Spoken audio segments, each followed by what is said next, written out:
When you are seeing someone new, deciding when to tell them about a medical condition is always stressful. So, did you have a specific rule or strategy for when to bring up your epilepsy to a new date? When you tell somebody that you have epilepsy, the vibe completely changes. So for the longest time I did have, I'll wait a little while before I tell them. And people have rules when they're dating. Everybody does. They have preconceived notions all the time. I learned that at a very young age because I was the youngest of 3 siblings, and that I had a bunch of different adult role models, and I saw that they would go into their dating opportunities with, if this person does this, I'm gonna do this. If that person does this, I got this whole plan. And it's even become more complicated today. I would always see how the date was going, see if there was some chemistry, because I think first impressions are very important. Hello, everyone, and welcome back to Pages of Pandora, the show where we talk about stories and the authors behind them. Dating is already hard enough. We all have our inner insecurities, our awkward moments, and our fair share of disasters. But imagine trying to navigate the modern dating world while also dealing with severe anxiety, unexpected psychotic breaks, and relentless neurological disorder like epilepsy. Today, we are talking to Jeffrey, the author of deeply raw, honest, and fast rising memoir titled Dating in the Dark, a memoir about dating disasters with epilepsy, anxiety, and psychotic breaks. Jeffrey was diagnosed with epilepsy when he was just 10 years old, and he quickly learned about the heavy social stigma attached to it. And as he grew up and looked for love, his condition became a massive hurdle. Dates and partners ended up witnessing this absolute worst seizure moments that were often scary, bloody, and traumatic. But what makes this book so fascinating is that it is not about suffering. It is a highly practical, dramatic, and at times surprisingly fun look at the messy realities of intimacy, conflict, and what it actually takes to mature into a better love when you are dealing with chronic illness. Jeffrey, welcome to the show. It's my pleasure to have you here today. The pleasure's all mine. Thank you, Ariba, for having me. And this is the new version of my book. You had the other first version of the book, so I just wanted to show the new cover. So, Wow, Dating in the nice. Dark extended edition here. So you have added some extra chapters into this? I'm sorry? So you have added some extra chapters into this book? Oh, yeah, there's about 5,000 extra words in this version, yes. Wow, nice. So, Yeah, I want to start from the very beginning. Writing a memoir about your dating life is already brave, but you also include very personal struggles like anxiety and psychotic breaks. So, was there ever a moment while writing this where you thought that maybe this is too much information to share? Well, yes, I said there is too much information, and a quote comes to mind when people ask me if I'm sharing too much information. I recall this quote, and I know I'm saying it wrong, but the message still comes across. It's everyone in a writer's life is fair game, so may strength and courage be with them. And I think that resonates with a lot of people because when they're writing a memoir about their family and friends, really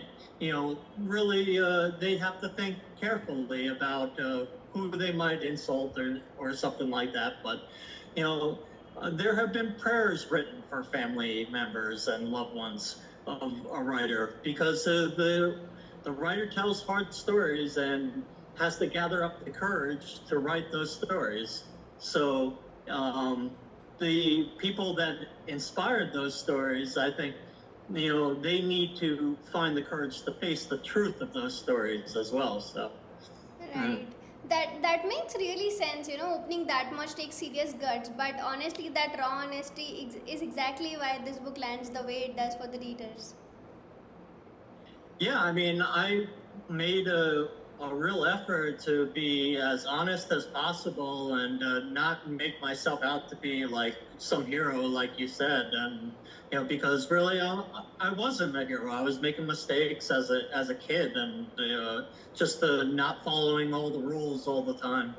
And I think that you have to make mistakes. Everybody will, and and that is kind of my message as we go along, that everybody is trying to find a deeper connection, and really making those mistakes will you can make a connection with anyone, even if you have a chronic illness.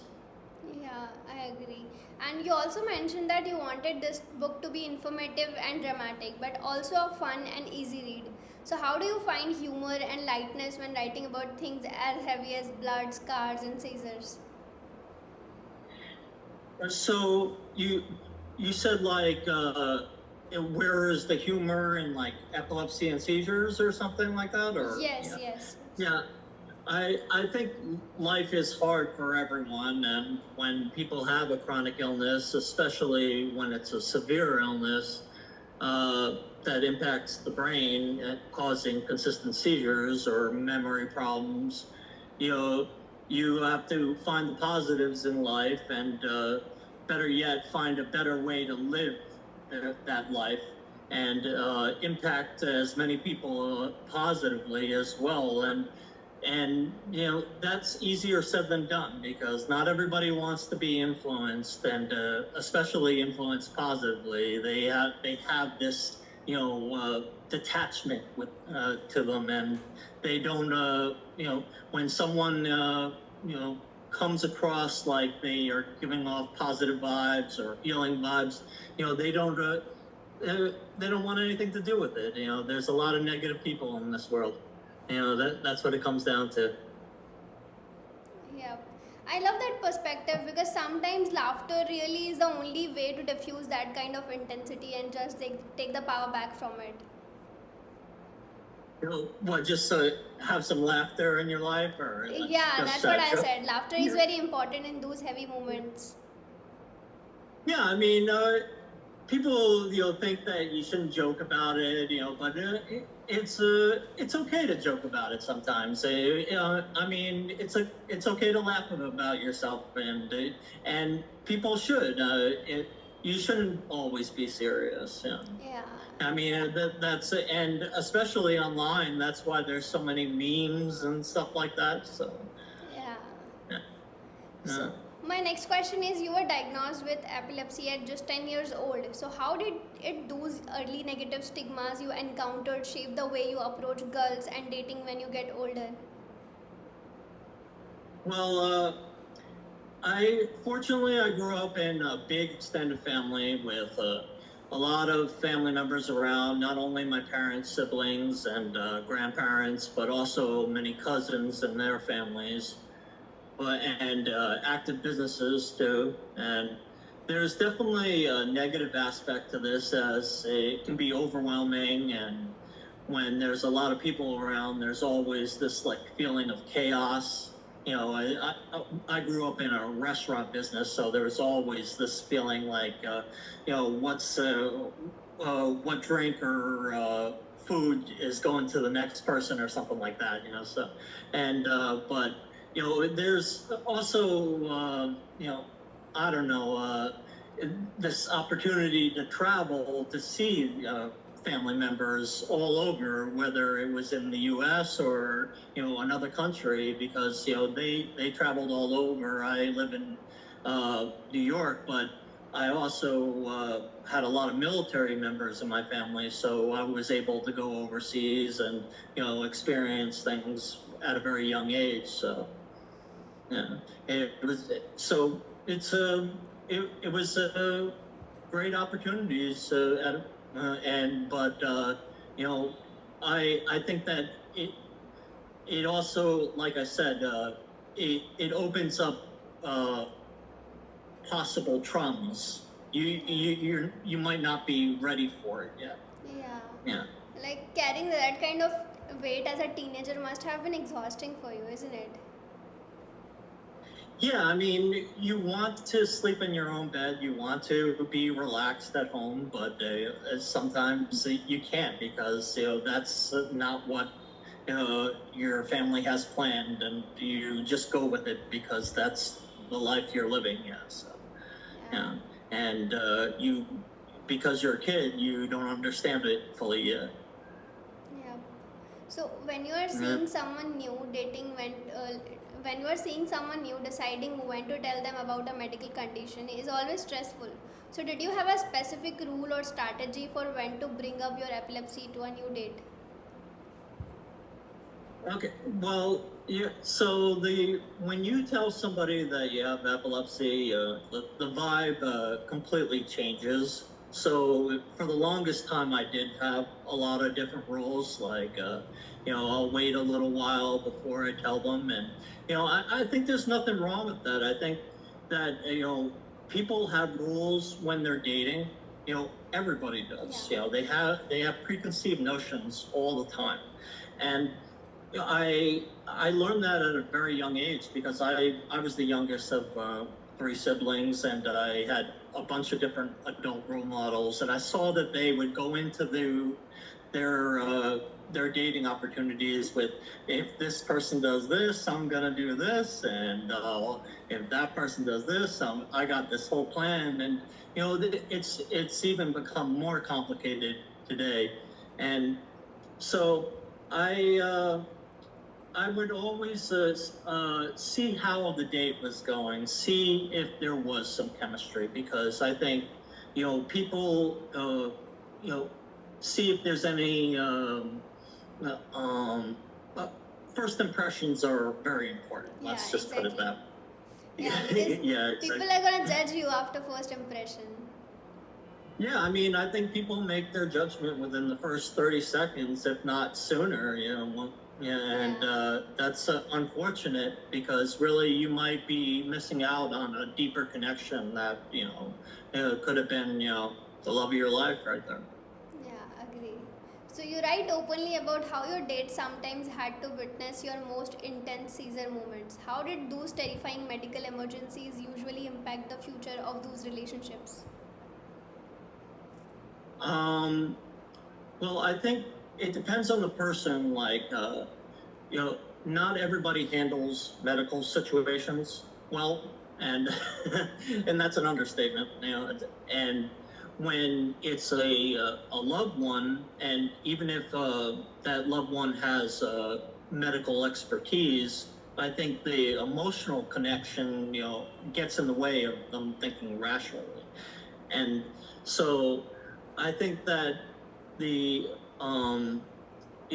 if someone has a seizure, just someone, they shouldn't panic. That's the number one rule, and and that's I know it's a very scary sight, when someone does, but you should just see, make sure they don't get hurt if they fall or something like that. But you know, uh, the number one thing that people do is panic and do something wrong, and Yeah. yeah, maybe might hurt the person having the seizure, or might yeah. There's so many things that you shouldn't do when someone is having a seizure. So.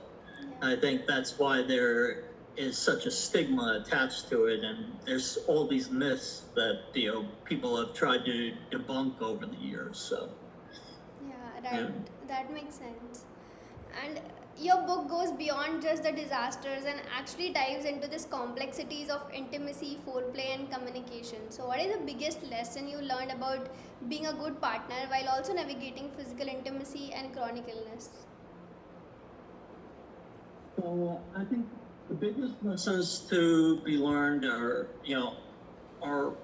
just to observe the circumstances, understand the circumstances, find a way to adapt, you know, connect on a deeper level, like I mentioned before. And we all have our struggles, like I was saying. And so, when you find that deep connection, it's what most people want, and they want it badly. And if you can find that and relate to other people, it won't matter if a person has a chronic illness. It's that connection that someone has been wanting. So and it brings meaning to people's lives. Yeah. Nice. So. Your book is climbing the bestseller list for epilepsy books, but you have noted that you really want people dealing with general anxiety or relationship issues to read it too. So, what is a universal message you hope anyone, like illness or no illness, takes away from your story? Well, I just want to start with no relationships are perfect.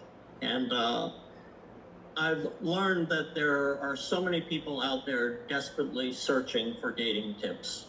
I noticed that when I came out with a a dating book because people would ask me about dating just in general, and I'm happy to give dating advice, but I've failed a lot while dating, so I think that they should just approach relationships, you know, and not have so much anxiety. I think that a lot of people approach dating with a lot of anxiety, and they should just take a step back from that, and realize that the other person is having some anxiety too, especially when going into a first date, and so. Anytime there are people who are looking for answers about their relationships, there are other people struggling with, those same problems. So that's what's so great about social media, is that you can probably find those answers or find people to connect with online too. So, and there's there's people to connect with about those same problems. Yeah. And there might be somebody to date with about those same problems. You might that might be the reason to start talking to somebody.